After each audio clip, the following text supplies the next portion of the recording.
Assalamualaikum warahmatullahi wabarakatuh. Allahu Akbar, Allahu Akbar, Allahu Akbar, Allahu Akbar. Asyhadu an la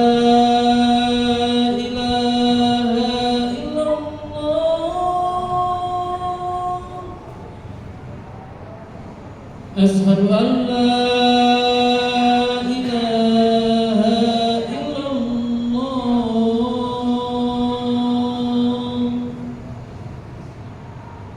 أشهد أن محمدا رسول الله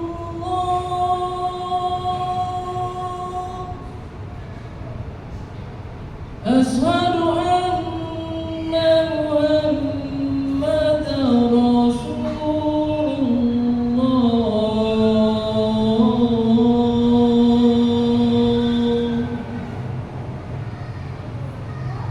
Hayya 'alas salat,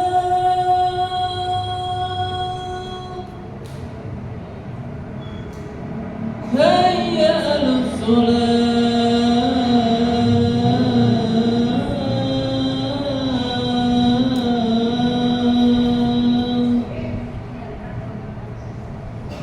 hayya 'alal falah,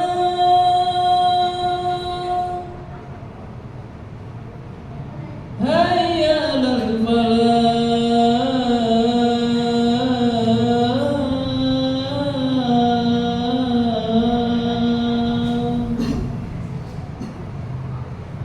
Allahu Akbar, Allahu Akbar. La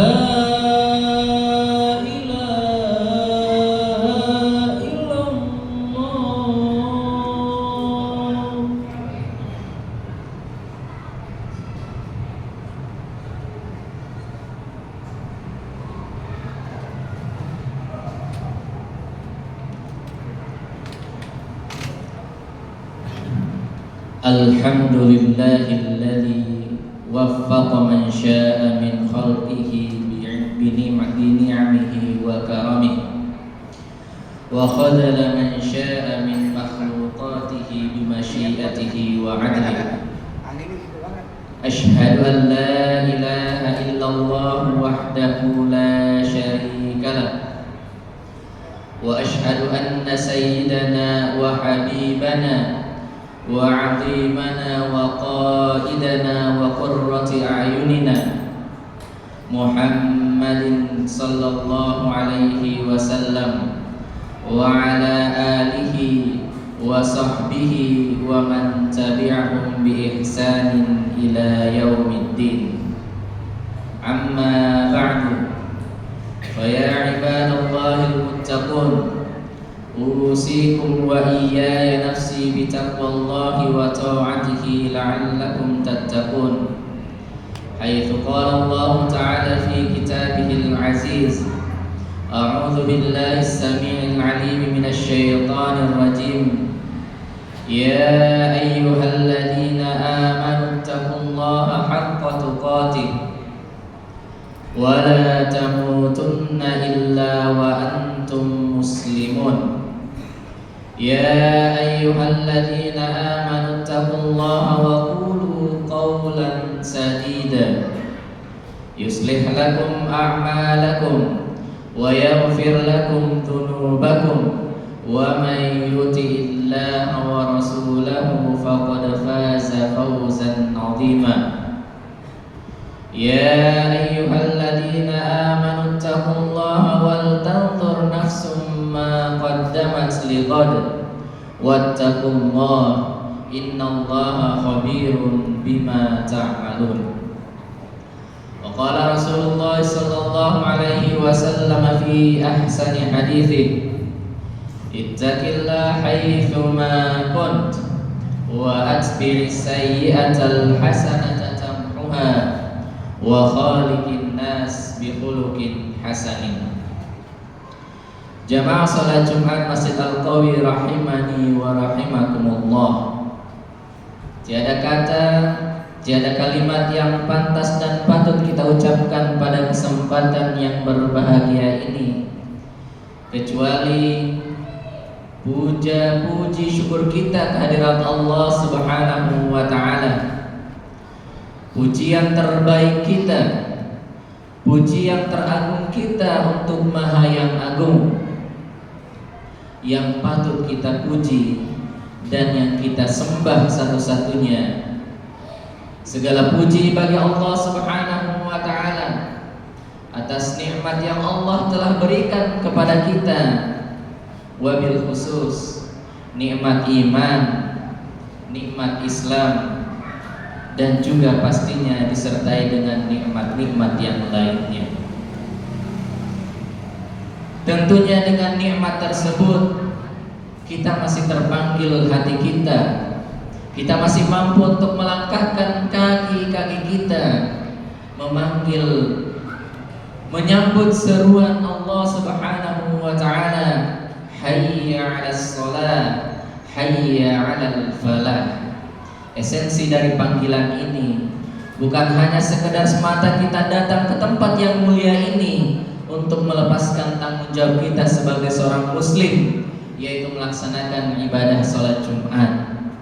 Tapi lebih agung dan lebih mulia esensi dari itu adalah janji Allah Subhanahu wa ta'ala, yaitu al-falah, yaitu kemenangan yang Allah serukan pun kepada kita. Seakan-akan Allah memberikan isyarat kepada kita bahwa sesungguhnya kemenangan itu tidak datang begitu saja, tetapi kita perlu menyambutnya. Dan salah satu sambutan tersebut adalah hayya 'alas shalah. Mari kita melaksanakan, mari kita mendirikan sholat sebagai tiang ibadah kita beribadah kepada Allah Subhanahu wa ta'ala. As-sholatu imaduddin. Sholat itu adalah tiangnya, fondasinya dari agama kita. Salawat serta salam tercurah kepada junjungan kita Nabiullah Muhammad sallallahu alaihi wasallam, suri tauladan kita, manusia terbaik yang Allah utus ke muka bumi ini. Allah tidak mengizinkan kita untuk menatap muka beliau. Allah tidak mengizinkan kita untuk melihat tetesan keringat-keringat dakwah beliau. Allah tidak mengizinkan kita dan tidak menakdirkan kita melihat kucuran darah dari pelipis beliau. Tetapi Allah menghadirkan rindu itu. Allah menghadirkan rasa rindu itu untuk bertemu bersama dengan Rasulullah sallallahu alaihi wasallam. Yaitu dengan cara apa? Kita menjalankan segala perintah-perintah Allah Subhanahu wa ta'ala sesuai dengan sunnah-sunnah yang telah diajarkan oleh Rasulullah sallallahu alaihi wasallam, sehingga kita semuanya sangat pantaslah dirindukan oleh Allah, oleh Rasulullah sallallahu alaihi wasallam, bersama beliau kelak di surganya Allah Subhanahu wa ta'ala. Tentu bersama dengan orang-orang yang kita cintai, yang mungkin hari ini Allah takdirkan tidak bersama kita duduk di majelis yang mulia ini. Allah berikan ujian sakit, Allah berikan ujian kesibukan dan lain-lain sebagainya. Semoga Allah melapangkan hati-hati beliau. Semoga Allah menyembuhkan penyakit dari saudara-saudara kita hari ini, sehingga bisa bersama-sama kita melaksanakan ibadah kepada Allah Subhanahu wa ta'ala. Jamaah sholat Jumat yang dimuliakan oleh Allah Subhanahu wa ta'ala, dan tak lupa Al-Fakir mengingatkan kepada diri sendiri dan umumnya kepada jamaah sekalian untuk senantiasa meningkatkan takwa kepada Allah Subhanahu wa ta'ala dengan sebaik-baik takwa.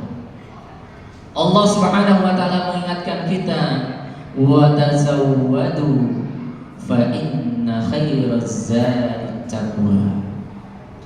Sebagai seorang muslim yang Allah hadirkan di muka bumi ini, Sebagai seorang mukmin yang senantiasa terus taat beribadah kepada Allah Subhanahu wa taala, ada pesan yang Allah ingatkan kepada kita. Karena sesungguhnya kehidupan kita di dunia ini hanyalah kehidupan sementara. Kehidupan kita di dunia ini layaknya hanyalah rest area perjalanan kita. Kita mampir sejenak, merapikan kembali perbekalan kita, memastikan kembali perbekalan kita cukup untuk melanjutkan perjalanan kita. Begitulah hidup kita di dunia ini. Dan Allah memberikan tersebut bekal apa yang akan kita bawa ke akhirat ini. Allah Subhanahu wa taala ingatkan kita, wa tazawwadu fa inna khairaz zadi taqwa. Berbekallah kalian untuk kembali kepada Allah Subhanahu wa taala. Fa inna khairaz zadi taqwa. Sebaik-baik bekal yang kita bawa ke hadapan Allah Subhanahu wa taala adalah ketakwaan kita kepada Allah Subhanahu wa taala. Bagaimana kita mengumpulkan pundi-pundi ketakwaan tersebut? Kembali Allah memberikan jalannya. Imtithalu awamirih wajtinabu ma naha an. Allah kembali memberikan tuntunannya kepada kita bagaimana mendapatkan bekal-bekal tersebut. Ketika kita ingin mengejar bekal duniawi, mungkin di pagi hari kita meninggalkan rumah kita meninggalkan anak-anak kita meninggalkan istri kita kembali di sore bahkan di malam hari untuk mengumpulkan pundi-pundi harta tersebut. Di lain hal, ketika Allah mengingatkan kepada kita sebaik-baik takwa, Allah pun memberikan jalannya, yaitu imtithalu awamirih, menjalankan segala perintah-perintah Allah Subhanahu wa taala, wajtinabu ma naha an, dan menjauhi segala larangan-larangan yang telah Allah pedomankan baik di dalam Al-Quran maupun di dalam sunnah-sunnah Rasulullah Sallallahu Alaihi Wasallam, sehingga kita termasuk hamba-hamba Allah yang terbaik, generasi-generasi hamba Allah Subhanahu Wa Taala yang tidak bertemu dengan Rasulullah Sallallahu Alaihi Wasallam, tetapi Allah mengizinkan kita duduk bersama Rasulullah Sallallahu Alaihi Wasallam, bersama Rasulullah Sallallahu Alaihi Wasallam di surganya kelak. Dengan apa? Menjalankan segala perintah-perintah Allah Subhanahu Wa Taala dan menjauhi segala larangan-larangan. Rasulullah Sallallahu Alaihi Wasallam bersabda, la yamutanna ahadukum illa wa huwa yuhsinu billahi dhann. Rasulullah Sallallahu Alaihi Wasallam mengingatkan kita di dalam satu hadis yang diriwayatkan oleh Imam Muslim. Rasulullah mengatakan, la yamutanna ahadukum, janganlah kalian meninggalkan dunia ini illa wa huwa yuhsinu dhanna billah, ay yuhsinu billahi dhann, sebelum ia memperbaiki prasangkanya kepada Allah Subhanahu wa taala. Kita hidup di dunia ini tidak ada perjalanan yang lurus, jamaah sekalian. Walaupun Allah Subhanahu wa taala memberikan jalan kepada kita, fahadainahum najdain, Allah memberikan kepada kita dua jalan, jalan yang kanan ataupun jalan yang kiri. Tetapi kita menempuh jalan yang kanan itu surganya Allah Subhanahu wa taala, tidak begitu mulus perjalanannya. Banyak cobaan-cobaan Allah yang Allah hadirkan kepada kita. Banyak rintangan-rintangan yang Allah hadirkan di hadapan kita, dan itu mudah dilewati oleh hanya orang-orang yang beriman kepada Allah Subhanahu wa taala, yang senantiasa menghadirkan husnudzonnya kepada Allah Subhanahu wa taala, yang senantiasa menghadirkan prasangka-prasangka baiknya kepada Allah Subhanahu wa taala. Begitu juga sebaliknya, jamaah sekalian. Begitu berat rasanya perjalanan ini, ketika cobaan demi cobaan, ujian demi ujian yang Allah hadirkan kepada kita, kita tidak kemas cobaan tersebut dengan husnudzon kepada Allah Subhanahu wa taala, berbaik sangka kepada Allah Subhanahu wa taala. Padahal Allah Subhanahu wa taala sudah mengingatkan kepada kita jamaah sekalian, la yukallifullahu nafsan illa wus'aha. Allah tidak akan pernah membebani hambanya. Allah tidak akan pernah membebani makhluknya dengan beban kecuali beban tersebut mampu ia bawa, kecuali beban tersebut ia mampu cari solusinya, kecuali beban tersebut ia mampu bersabar dengannya. Ketika Allah memberikan cobaan kepada kita, Allah menarik nikmat sehat dari kita, maka kita berhusnuzon kepada Allah Subhanahu wa taala. Ada hikmah terbaik yang Allah janjikan, ada hikmah terbaik yang Allah sembunyikan di balik cobaan tersebut. Allah mengambil istri kita, Allah mengambil anak-anak kita. Kita yakin berhusnuzon kepada Allah Subhanahu wa taala bahwa sesungguhnya seluruhnya ada hikmah yang Allah telah siapkan dari setiap kejadian-kejadian tersebut. Kita banyak belajar dari para soleh jamaah sekalian. Kita banyak belajar daripada kisah para anbiya jamaah sekalian. Bagaimana Nabi Adam diberikan cobaan oleh kedua anaknya Habil dan Qabil.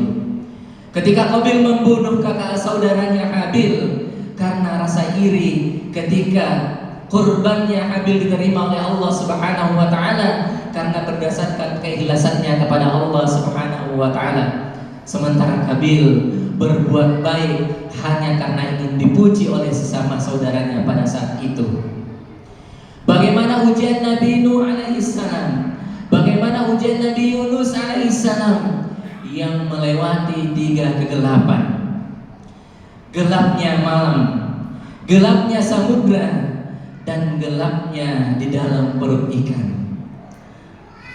Apakah Nabi Yunus alaihissalam mengeluh pada saat itu? Tidak sama sekali. Karena Nabi Yunus alaihissalam melihat bahwa apa yang Nabi Yunus alami saat itu adalah bentuk teguran dari Allah Subhanahu wa taala, bentuk peringatan dan cobaan dari Allah Subhanahu wa taala. Begitu juga Nabi Ayyub alaihissalam diberikan cobaan sakit oleh Allah Subhanahu wa taala. Bukan cuma tetangga dan saudara-saudara yang lainnya meninggalkan dia, bahkan istri dan anak-anaknya pun pergi meninggalkannya karena tidak kuat dengan cobaan yang dihadapi oleh Nabi Ayyub alaihissalam. Tetapi apa yang hadir di dalam diri Nabi Ayyub alaihissalam? Husnudzon billah, memperbaiki prasangkanya kepada Allah Subhanahu wa taala, bahwa ada sesuatu yang indah yang Allah janjikan untuknya. Seorang nabi Allah berikan cobaan, tidak mungkin cobaan sebagai seorang masyarakat biasa. Pasti cobaannya sesuai dengan amanah, sesuai dengan predikat yang Allah berikan kepadanya. Nabi Musa alaihissalam, begitu juga nabi-nabi yang lainnya, sangat banyak menerima cobaan-cobaan dari Allah Subhanahu wa taala. Tetapi mereka mencoba memperbaiki prasangkanya kepada Allah Subhanahu wa taala. Maka hadis ini patut kita terus pegang dalam kehidupan sehari-hari kita. La yamutanna ahadukum illa wa huwa yuhsinu billahi dzann. Janganlah sekali-sekali kalian meninggal sementara kalian belum memperbaiki prasangka kalian kepada Allah Subhanahu wa taala. Barakallahu li wa lakum fil Qur'anil Karim wa nafa'ni wa iyyakum bima fihi minal ayati wadh dzikril hakim. Wa taqabbalallahu minni wa minkum tilawatahu fastaghfiruhu innahu huwal ghafurur rahim.